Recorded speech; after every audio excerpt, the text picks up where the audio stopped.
Hi, can you all hear me? Is my microphone working? Hi, I'm Catherine Lutz. I'm an anthropologist from Brown University, and what I have to say this evening is based on research that I've been doing for many years around U.S. military bases in the United States and overseas, looking at the relationship between the civilian populations and those military bases and the impact of military spending on communities. I first want to thank the soldiers, the service members, the veterans who've spoken over the last 2 days in incredibly moving ways, incredibly honest and courageous ways about their experience in Iraq.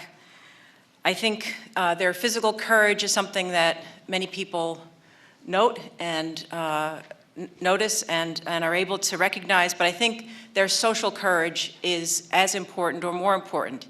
It takes more courage for people to stand out, to be different, to go against the grain, to call something bad that others call good. And I think because humans need social ties, they need love as much as they need physical security, this is very true, and I admire them intensely for that social courage as well as their physical courage.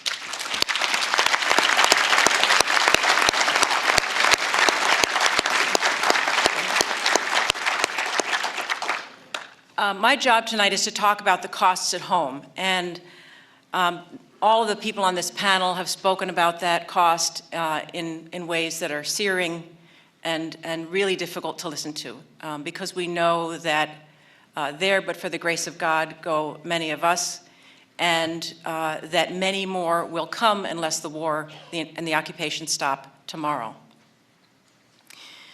But I want to talk about some more invisible costs, the financial costs that have been referred to, and the social costs, the cost to our democracy, to levels of inequality in this country, to levels of racism and gender inequality. First of all, the financial costs. $700 billion is being spent this year on the military. That number has doubled since 2001, when it was already more than the military budgets of every other nation in the world combined. We now spend more than 60% of our discretionary dollars on the military, including the war in Iraq and other spending. So 3 in 5 of all dollars the Congress votes on each year are allocated to military funding. And as Brooke just talked about, very in great detail, we see all of the other things that we could have done with that money. Stiglitz and Bilmes, the renowned economists, have talked about the longer-term cost of this war, however. They estimate now that it will cost $3 trillion to pay for this war. In other words, not just the costs that have already been expended, but the cost we can expect for, if this is done right, to take care of veterans, for veterans' health care, for interest on the debt that's being incurred, because this war is being paid for completely on borrowed money. Right? And I think this is one very important reason why the American public continues to support the war, at least not to do, it doesn't support the occupation, but it does not do what it needs to do to get behind stopping the war. And that's because we really are not paying for it today. Our children will pay for it, and our grandchildren will pay for it. And if we love our children and our grandchildren, that should be a shameful, shameful fact. Okay, this money is being spent on the war not because it's being lavished on soldier pay or on veterans, but because the main beneficiary of that military spending is American military corporations. That is the majority of the military budget goes to weapon systems and operations, which is to say, to the military corporations, to the oil companies that put the fuel in jets and battleships. These are where those dollars go. Now, how does this spending affect our society? And I think many of us don't recognize how that military spending shapes our communities. Many people have been convinced over the course of many decades of the Cold War and of a long propaganda campaign that money waters American communities, that war is good for the economy, that it that funding flows into communities in the way of military salaries, contracts, workers' salaries in those military industries. But the military spending, obviously that money goes somewhere, but it's a massive redistributional mechanism. It comes first out of those same communities in the form of taxes. And then it goes back not into those communities, but mainly into the pockets of the very wealthy CEOs of these corporations, to the Halliburtons, to the Raytheons, to all of those corporations, and only trickles then into the pockets of the E1s, E4s, the workers who make minimum wage when they get subcontracted jobs from those corporations. That the military budget redistributes funds in ways that are highly unequal and increase inequality in our communities. They make the rich richer and the poor poorer every day.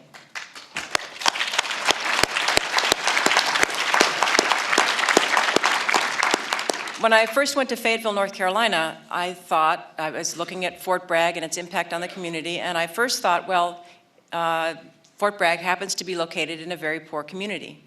Well, what I came to realize was that, in fact, Fayetteville was poor because Fort Bragg was there. And it was poor because the main jobs that were created by a military base economy are minimum wage retail jobs, right?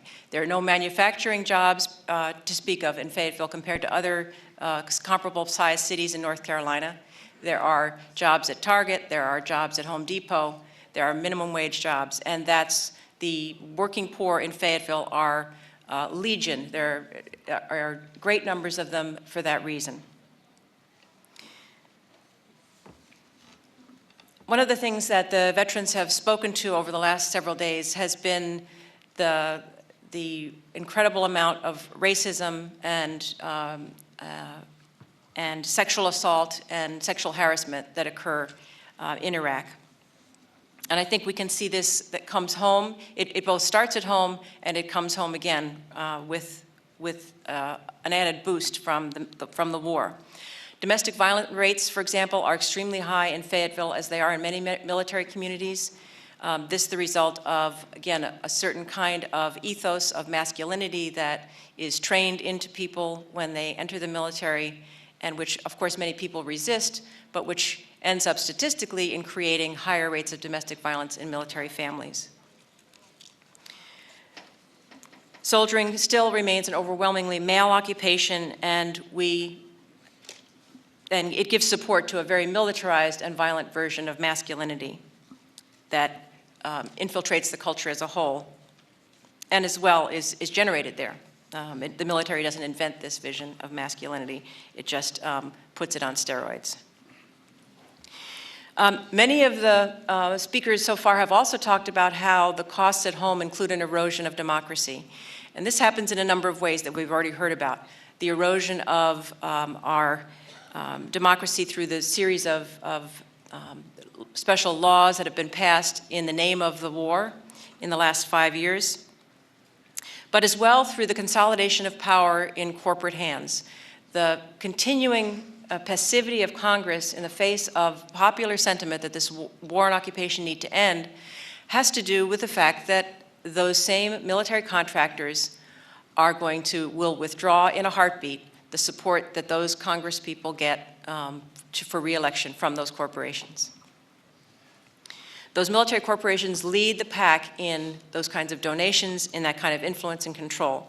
And this revolving door between military employment, the military corporations' employment, and government are ones, that revolving door is one that Dwight Eisenhower first warned us about many years ago at the beginning of the Cold War when this process began. It's not something that just happened post-2001. We also have massive environmental damage from these many decades of massive military spending. Again, not just the last 5 years of the occupation, but this has accelerated. If military spending increases is doubled in the last 5-6 years, so is the environmental damage caused by a massive industrial process, which is modern war making. And when, in the name of national security, military bases are exempted from various environmental protections and laws, we know that the people around military bases and in the many formerly used defense sites which are no longer even habitable by humans are going to pay the cost in the health of their children and themselves. Finally, we also know that there have been many cultural changes as a result of the occupation and the long militarization process that led up to and made this occupation possible. Those cultural changes include racism, which means that many Americans do not know this number, that 1 million Iraqis have died, but most can tell you how many Americans have died. Those cultural changes include what one of the testifiers, Neil Toten, talked about today, which was his sense of the personal arrogance that he felt had developed as he entered the military and went to Iraq. This is not Neil's problem, it is America's problem. This arrogance, this sense of cultural superiority is one that leads us to think that this occupation is our right?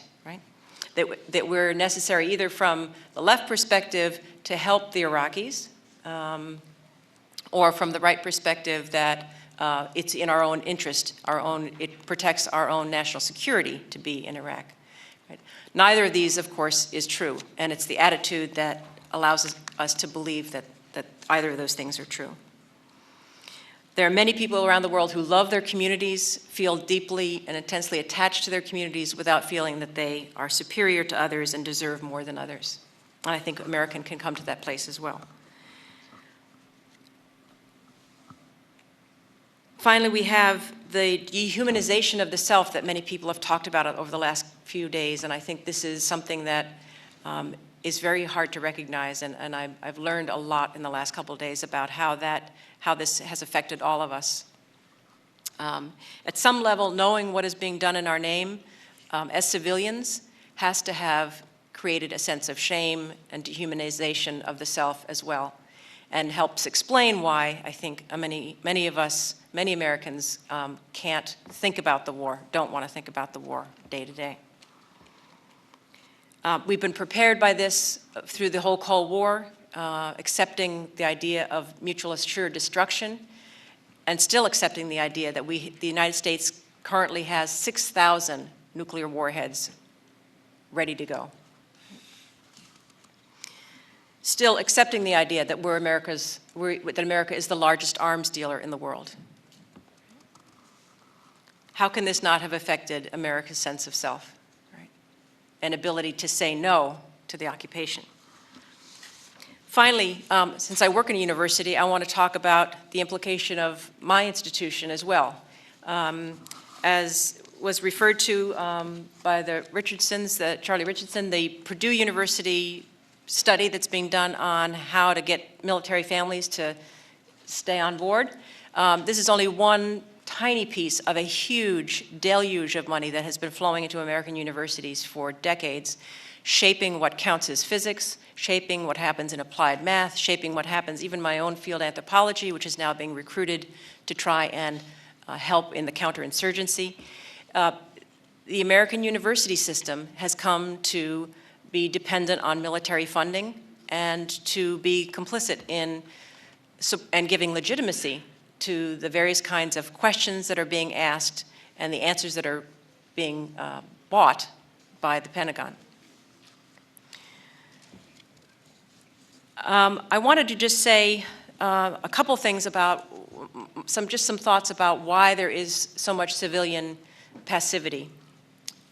I think many people over the last couple of days have pointed to the fact that a lot of soldiers very rightly feel tremendous resentment towards civilians, see them as happily running off to Disneyland and to the mall while they suffer, while they go through what they go through in our name. But I think only some people are going to the mall. Other people are going to their second and their third job, right? So I think we need to recognize that.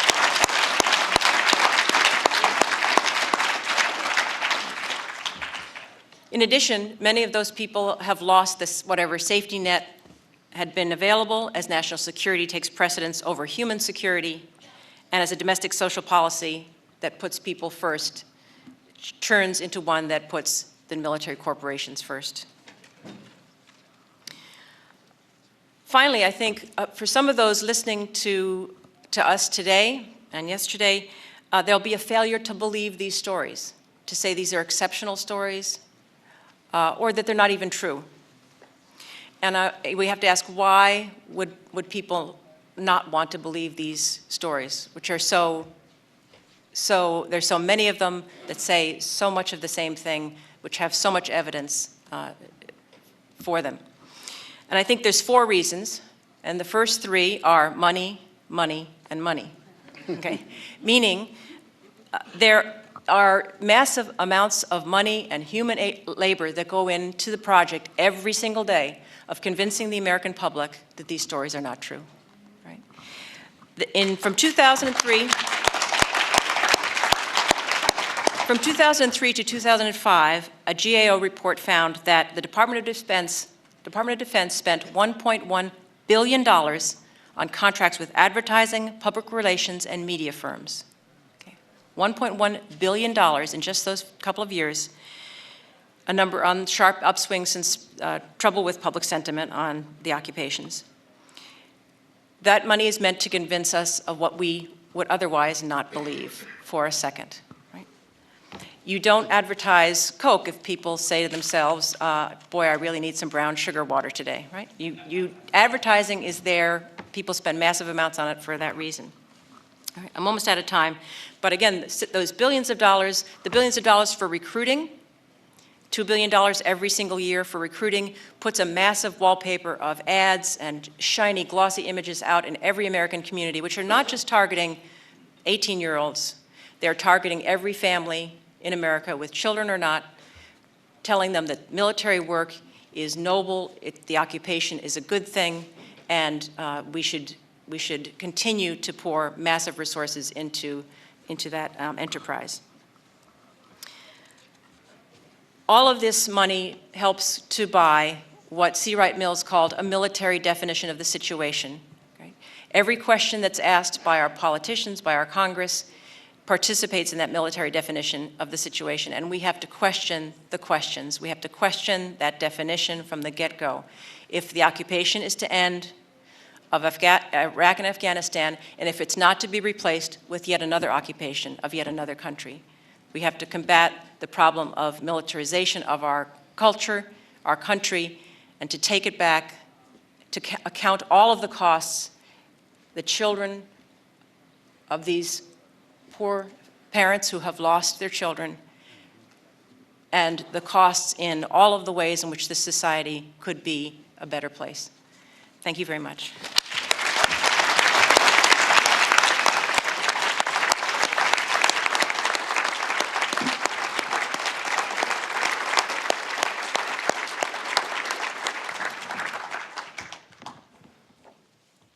We'd like to thank all of our panelists. Really means a lot. And for the audience, please just stay for a moment for some announcements. Thank you.